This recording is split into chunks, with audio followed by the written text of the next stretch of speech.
మన త్రిమూర్తులకి శక్తినిచ్చింది మణిద్వీపమేనా? ప్రతి కల్పంలో సృష్టి ఒకసారి ముగిసి మళ్లీ కొత్తగా మొదలవుతుంది.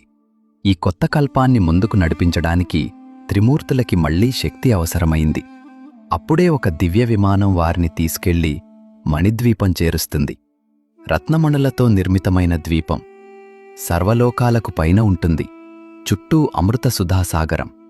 ఆ ద్వీపం మధ్యలో అత్యంత ప్రకాశవంతమైన ప్రదేశం చింతామణి గృహం. చింతామణి అంటే చింతలను దూరం చేసి కోరుకున్నదాన్ని ప్రసాదించే దివ్యరత్నం. లక్షల చింతామణులతో నిర్మితమైన ఆ గృహం తేజస్సు ఊహకందదు. అందులో శ్రీలలిత త్రిపురసుందరిదేవి కొలువై ఉంటుంది. ఈ సృష్టికి మూలమైన మూల ప్రకృతి ఆ తల్లి. త్రిమూర్తులు ఆమెను దర్శించిన క్షణంలో ఆ తల్లి కాలిగోళ్లలో అనంతకోటి బ్రహ్మాండాలు ప్రతిబింబించడం చూసి తాము చేస్తున్న సృష్టి స్థితి లయలు ఆమె సంకల్పంలో ఒక భాగమే అని గ్రహిస్తారు. సృష్టి సాగేందుకు దేవి మూలమంత్రం ఉపదేశించి కార్యాలు సజావుగా నడవాలని బ్రహ్మకు సరస్వతి, విష్ణువుకు లక్ష్మి, శివుడికి గౌరీ, తనలోని అంశాలైన ఈ 3 శక్తులను తోడుగా ప్రసాదిస్తుంది.